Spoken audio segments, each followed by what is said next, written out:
Then a stator frequency control is one of the best method for the speed control of three-phase induction motor. तो मतलब stator frequency control यानी कि frequency को vary करवाना है। तो फ्रीक्वेंसी को वैरी करवाना, तो देखो यहाँ पे कुछ कुछ पैरामीटर है जिसको भी हम लोग बात कर रहे हैं, डोंट वरी। देखो जस्ट जो फ्रीक्वेंसी डिपेंडेंट पैरामीटर है, x2 not equal to 2 pi fl होता है, tell me x2 not equal to 2 pi fl है ना। हम लोग लिख सकते हैं x2 not is directly proportional to f, लिख सकते हैं। यानी कि हम इसके कॉरस्पॉन्डिंग फ्रीक्वेंसी घटाते हैं तो x2 नॉट भी हमारा क्या होगा, घटेगा। आई थिंक नो प्रॉब्लम, नहीं ना। No ns equal to 120 f by p, यानी कि ns is directly proportional to f, यानी कि अगर फ्रीक्वेंसी घटा रहे तो ns हमारा क्या होगा, घटेगा। ओके, अब देखते जाओ simple. Omega S equal to 2 pi ns by 60। Okay, then omega S is directly proportional to ns और ns is directly proportional to f, यानी कि फ्रीक्वेंसी अगर घटेगा तो ओमेगा एस हमारा क्या होगा, घटेगा।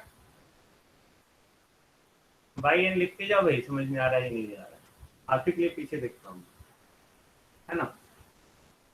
Okay, now power factor cos to phi 2s, कौन बताएंगे फार्मूला, तो बताएंगे और टाइम लेंगे।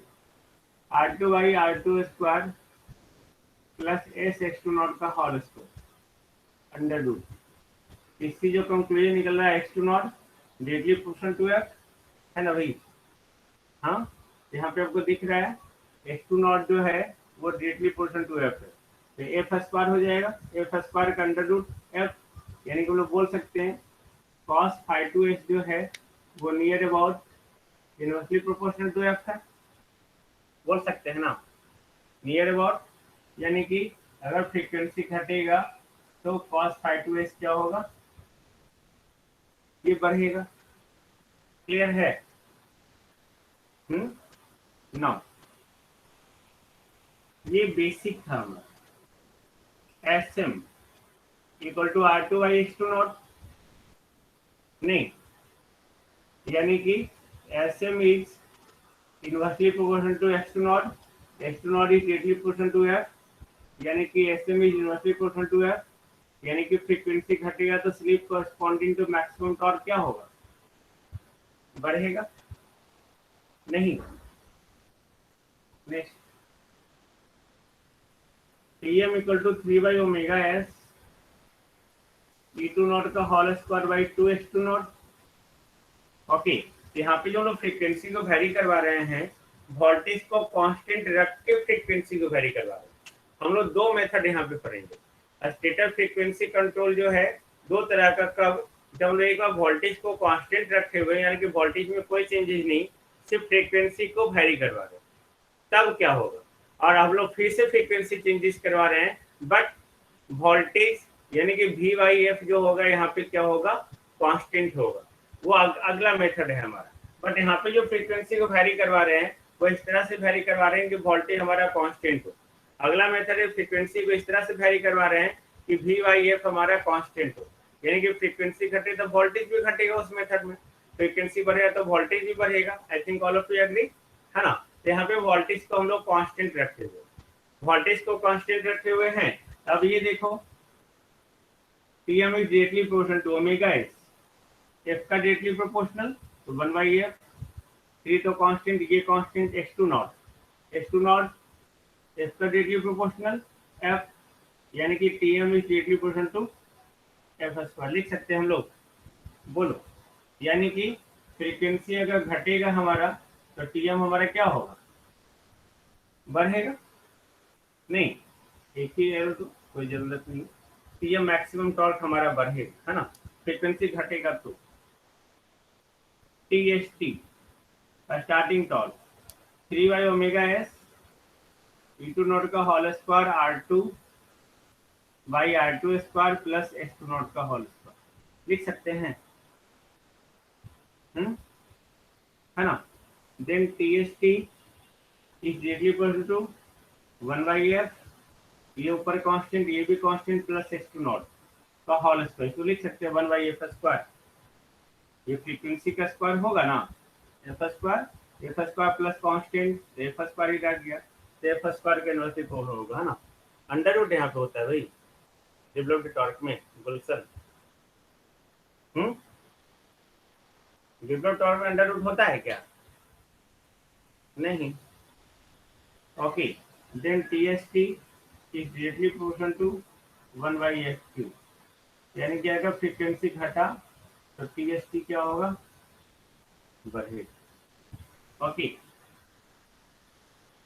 TD equal to 3/ωs s e2 whole square R2/R2 square plus s x2 का होल स्क्वायर। ओके, तो TD developed torque omega S के चलते f, ये तो पूरा ऊपर कांस्टेंट है तो 1, ये भी कांस्टेंट, यहाँ एफ स्क्वायर, है ना। Then TD is inversely proportional to f2, यानी क्या करें f घटा तो TD क्या होगा, बढ़ेगा। आई थिंक नो प्रॉब्लम, नहीं ना। अब देखो मैं यहाँ पे ग्राफ बना रहा हूँ,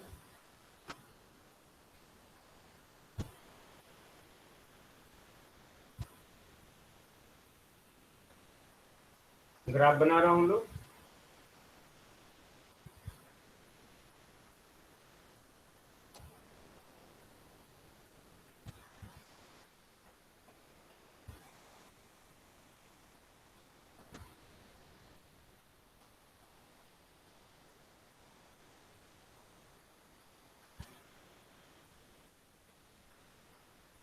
ये टॉर्क वर्सेस स्लिप है या टॉर्क वर्सेस स्पीड है, कौन बताएंगे? टॉर्क वर्सेस स्लिप है या टॉर्क वर्सेस स्पीड है?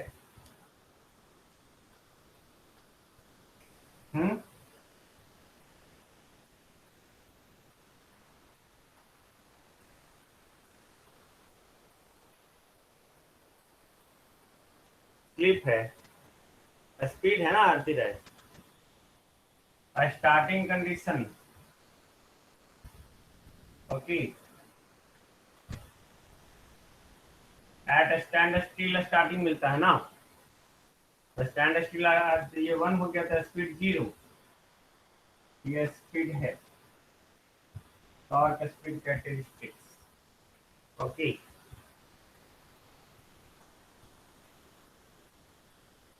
ये ऐसे लिख देते direct, TST2, TST3, TST4।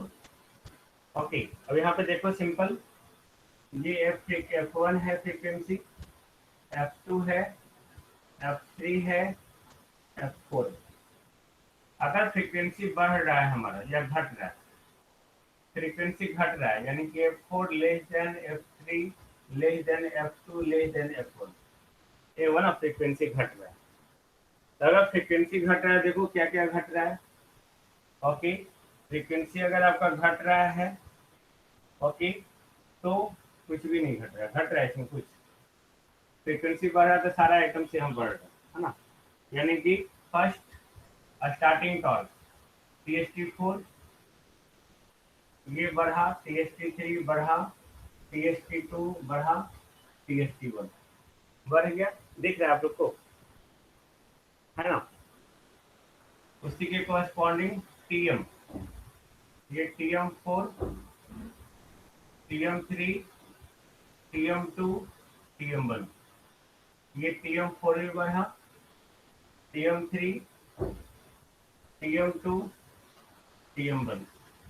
Okay, ये यहाँ पे अगर स्लिप निकालेंगे मैक्सिमम टॉर्क के कॉरेस्पॉन्डिंग, ओके, तो उसके कॉरेस्पॉन्डिंग जो स्लिप है वो स्लिप देखो कहाँ है, फ्रीक्वेंसी घटा तो स्लिप भी हमारा बढ़ रहा है, यानी कि SM4 greater than SM3 greater than SM2 greater than SM1।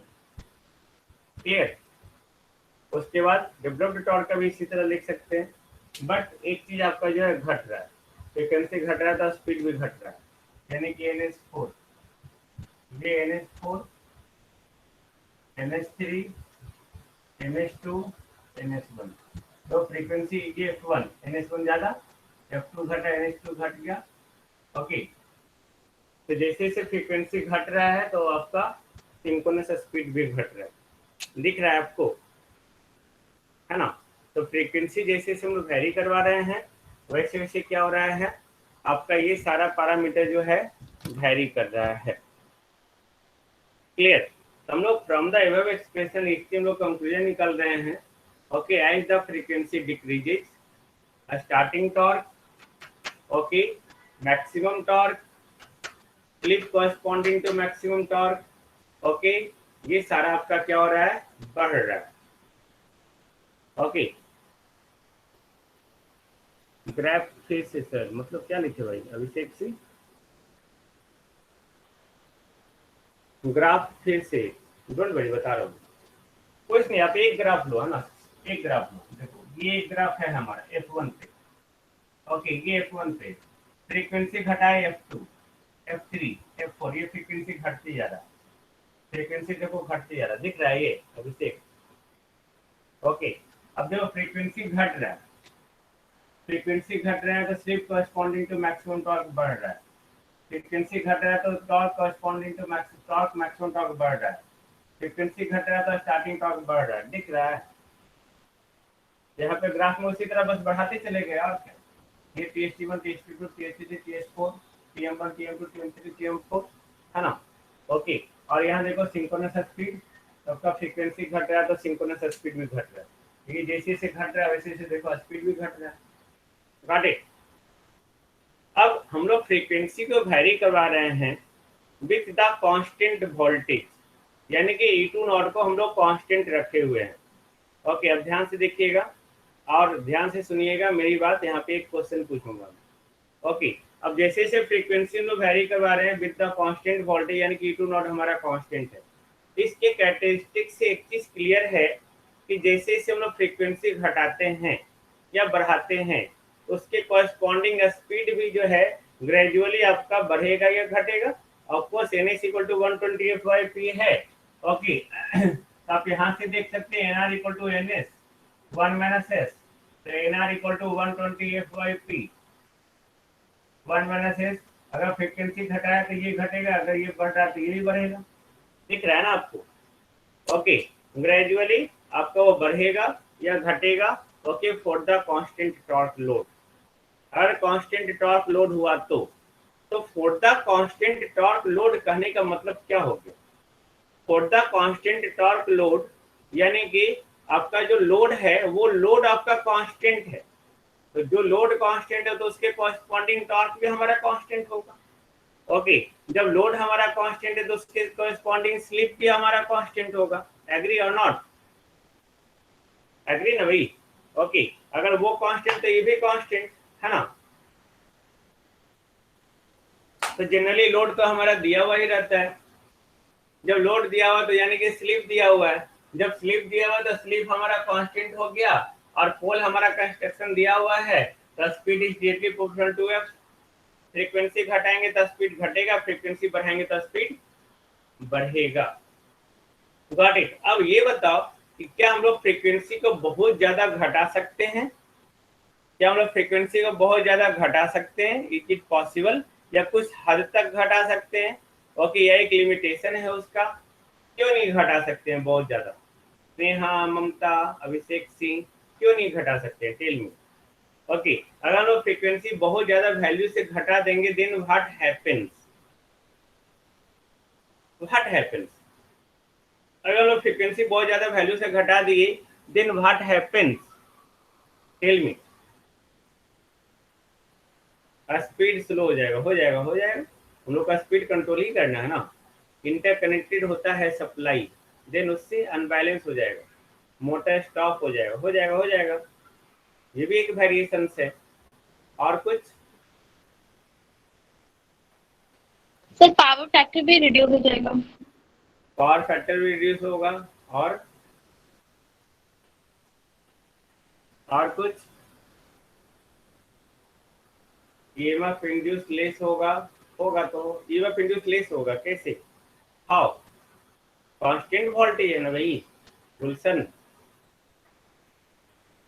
Voltage को कांस्टेंट रख के हम लोग फ्रीक्वेंसी को घटा रहे हैं। कुछ भी नहीं बोलना है भाई, को रिलेट करके बोलो please.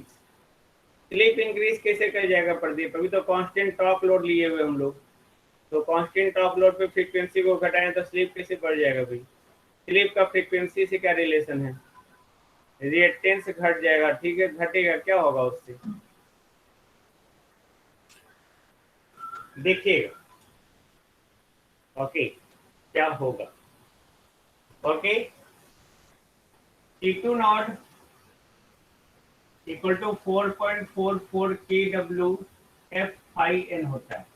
All of you agree और नॉट? Agree, agree.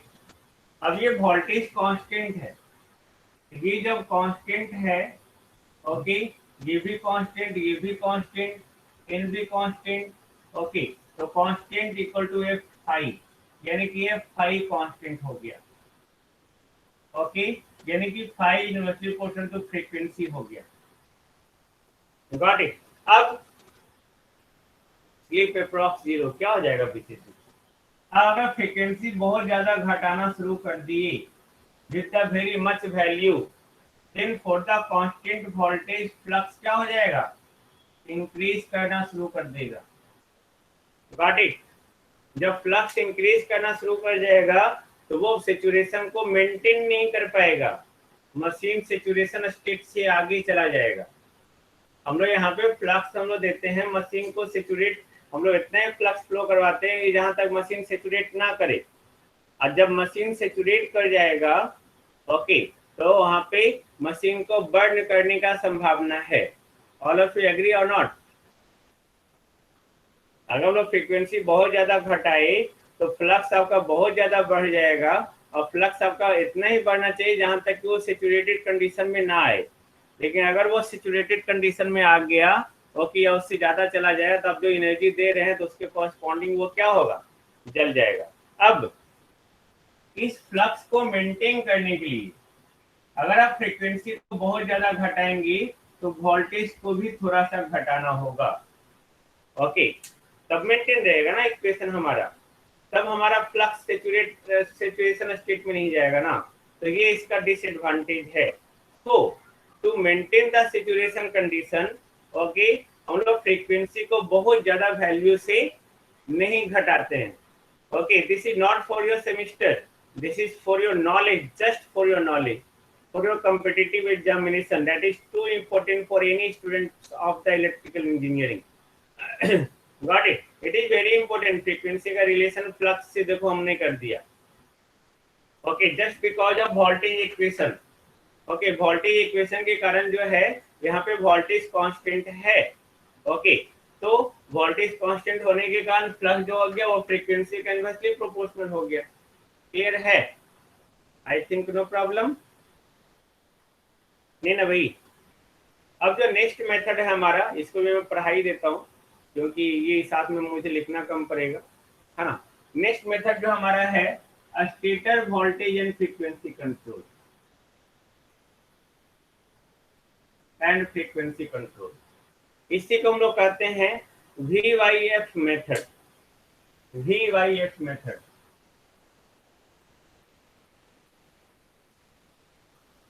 इसी को हम लोग कहते हैं okay VY hertz method. Saturation state में मोटर रन नहीं करता है सैलेस, this is impossible. Saturation state में कभी भी कोई मोटर रन नहीं करता है, हमेशा हम लोग मोटर को रन करवाते हैं सैचुरेशन स्टेट से पहले, बहुत पहले। अगर किसी कारण से फ्लक्स थोड़ा सा बढ़ भी जाए तो वो उसको मेंटेन कर पाए। अगर सैचुरेशन स्टेट में आप रन ही करवाएंगे भाई, आप कहाँ क्या सोच रहे हो आप, अगर सैचुरेशन स्टेट में रन करवाएंगे, ओके, तो फ्लक्स सैचुरेट कर जाएगा, और फ्लक्स सैचुरेट कर जाएगा तो जो करंट जा रहा है वो कहाँ जा रहा है भाई, वो जो करंट जा रहा है उस करंट के कॉरस्पॉन्डिंग वहां पे क्या होगा, I2R हीट एनर्जी बिल्डअप हो जाएगा। हीट एनर्जी बहुत ज्यादा बिल्डअप हो जाएगा तो वहां पे बाइंडिंग इंसुलेशन सब बर्न और डैमेज हो जाएगा। Got it? नाउ हम लोग यहाँ पे बात कर रहे हैं stator voltage and frequency control, या VF मेथड या voltage per unit hertz method या हम लोग इसी को बोलते हैं VVVF method, variable voltage variable frequency method, variable voltage variable frequency method. But हम लोग वोल्टेज और फ्रीक्वेंसी को इस तरह से वेरी करवाते हैं सो दैट कि VF हमारा क्या हो, ये कांस्टेंट हो। Got it? VF कांस्टेंट होने का मतलब क्या हो गया, V is directly proportional to F हो, ये है ना भाई, V is directly proportional to F, यानी कि जो हमारा V है यहाँ पे हम लोग लिख सकते हैं ओके कि E2 जो है वो डायरेक्टली प्रोपोर्शनल टू क्या हो, F हो, यही है ना। यानी कि एक पैरामीटर यहाँ पे और जुट गया, E2 is directly proportional to F। Clear? Now यहां तक तो हमारा सारा पैरामीटर सेम ही था, है ना।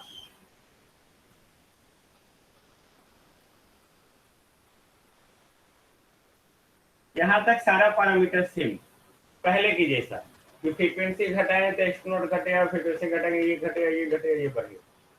क्लियर? अब यहां से चेंजेस होना शुरू होगा, ये भी हमारा सेम रहेगा, बट अब हम टीएम देखेंगे E2 स्क्वायर की जगह पे यहाँ पे क्या आएगा, एफ स्क्वायर आएगा। Tell me, F square cancel, तो टीएम हमारा क्या हो गया, कांस्टेंट। यानी कि अब जो है वोल्टेज और फ्रीक्वेंसी को वेरी करवाएंगे इस तरह से कि VF हमारा कांस्टेंट हो, तो उस कंडीशन में टीएम हमारा हमेशा क्या रह जाएगा, कांस्टेंट रह जाएगा। Got it? टीएम कांस्टेंट रह जाएगा, है ना। नाउ TST, यहाँ भी E2 का होल स्क्वायर है F स्क्वायर, ये इनवर्सली प्रोपोर्शनल टू F, ये रह गया TD, यहाँ भी E2 का होल स्क्वायर है F स्क्वायर, ये हमारा F ये रह गया। क्लियर? यानी कि आप यहाँ पे इसके सारे टर्म को यहाँ पे नेग्लेक्ट करो, ओके, और ये ग्राफ हमारा बन गया। ठीक है,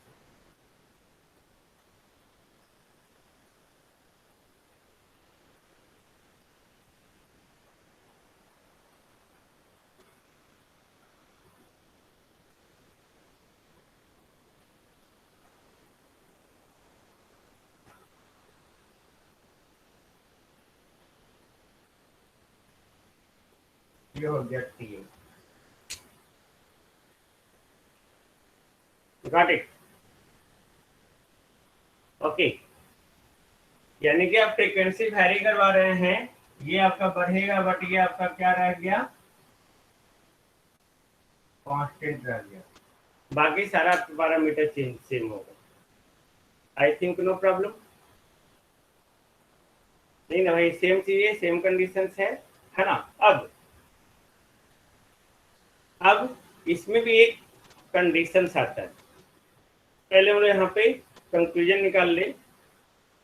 इस मेथड में यानी कि इस तरह का स्पीड कंट्रोल मेथड में जो सप्लाई वोल्टेज यानी कि इंड्यूस्ड ईएमएफ और फ्रीक्वेंसी का रेशियो है वो क्या होगा, हमेशा कांस्टेंट होगा। पहला चीज, कोई प्रॉब्लम नहीं है ना। अब इस पूरे डिस्कशन से ये पता चलता है कि अगर हम लोग फ्रीक्वेंसी घटाते हैं तो starting torque slip corresponding to maximum torque, okay, वो बढ़ेगा, लेकिन मैक्सिमम टॉर्क हमारा क्या होगा, उसका वैल्यू कांस्टेंट होगा। ओके, अब ऊपर एक्सप्रेशन से ये आपका जो भी आ रहा है कैरेक्टरिस्टिक्स और एक्सप्रेशन, इससे टॉर्क स्लिप कैरेक्टरिस्टिक्स जो हम लोग ड्रॉ कर रहे हैं ये आपको दिखा, है ना। अब यहाँ पे ये टॉर्क स्लिप कैरेक्टरिस्टिक जो ड्रॉ किया गया है ये ध्यान में रख के ड्रॉ किया गया है कि V/F रेशियो जो होगा वो कांस्टेंट होगा, यानी कि by keeping the constant value of V/F ratio हम लोग स्पीड को घटा सकते हैं by decrease in frequency. Same condition है ना, NR equal to NS 1 - S for the given top load slip is constant and ये 120 F/P, तो फ्रीक्वेंसी घटेगा तो स्पीड भी हमारा क्या होगा, घटेगा। अब यहाँ पे एक क्वेश्चन आता है, ओके, वो क्वेश्चन क्या है फिर से कि अगर अब इस कंडीशन में फ्रीक्वेंसी को बहुत ज्यादा घटाएंगे तब क्या होगा। Got it? अगर इस कंडीशन में हम लोग फ्रीक्वेंसी को बहुत ज्यादा घटाएंगे तब क्या होगा, टेल मी, सोचो। ओके, अगर हम लोग फ्रीक्वेंसी को बहुत ज्यादा यहाँ पे घटाएंगे तब क्या होगा।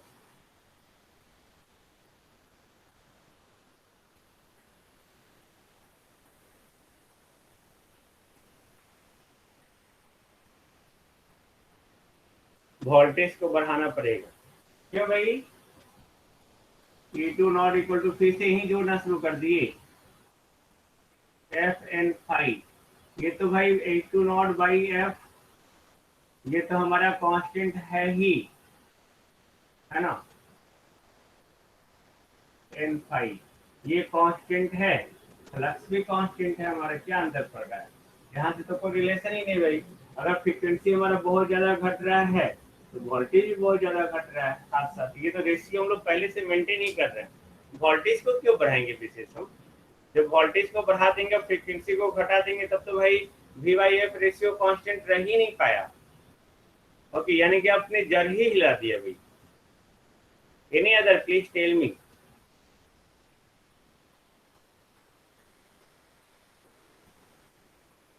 देखो यहाँ कुछ भी मत लिखिए, है ना, स्पीड तो ऐसे भी डिक्रीज हो रहा है, उसको क्यों बता रहे प्रदीप आप मुझे, फ्रीक्वेंसी घटेगा तो स्पीड घट रहा है ये नहीं दिख रहा है, ये तो कोई बता देगा, बट उसके साथ साथ और कुछ चेंजेस होगा ये मैं पूछना चाह रहा हूँ, ये सब मत बताया करो, ये सब तो सब जानते ही है भाई।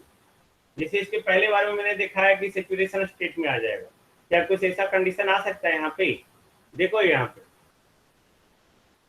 R2 equal to S M X two not, okay, R2 equal to S M 2 pi F L, S M equal to R2 by 2 pi F L. अगर आप फ्रीक्वेंसी बहुत ज्यादा घटाएंगे, है ना, बहुत ज्यादा घटाएंगे तो सिर्फ कोरस्पॉन्डिंग टू मैक्सिमम टॉर्क बहुत ज्यादा बढ़ेगा। ओके, तो यहाँ पे क्या है, या इस तरह से देखो आप, इस तरह से 2 पाई एफ एल, अगर हमारा एस एम दिया हुआ है for the given S M, इसको भी छोड़ दो, for the given S M अगर फ्रीक्वेंसी को बहुत ज्यादा घटाएंगे, याद करो torque speed characteristics, okay, torque speed characteristics में जो है हम लोग रोटर रेसिस्टेंस को कौन से रीजन में निगलेक्ट किए थे, रोटर रेसिस्टेंस को कौन से रीजन में निगलेक्ट किए थे इनिशियली, मैक्सिमम। R2 को S2 नॉट के कंपेयर में हम लोग निगलेक्ट किए थे, R2 equal to SM X2 not हम लोग यहाँ लिखे।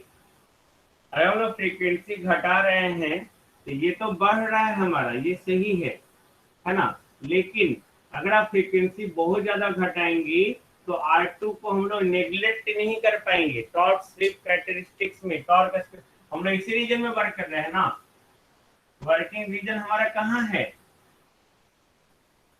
ये रीजन है ना, ये रीजन।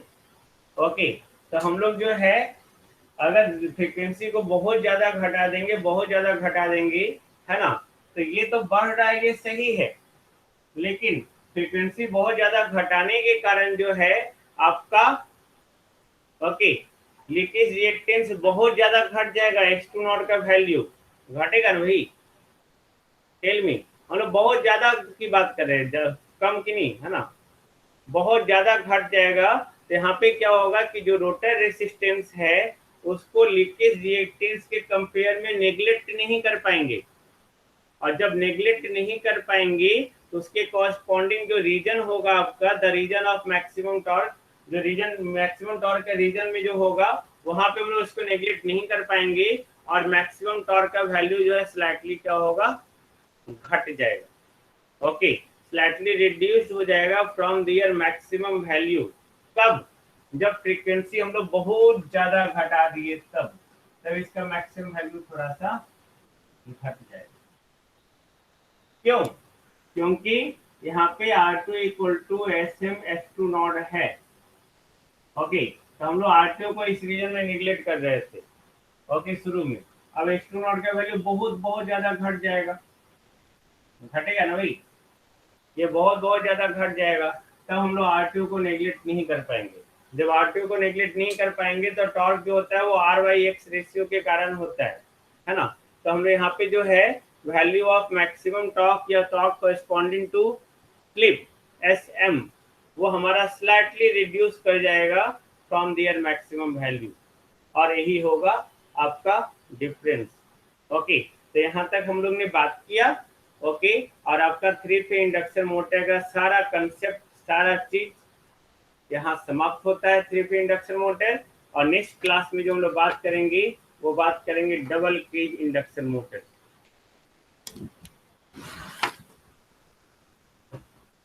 ओके।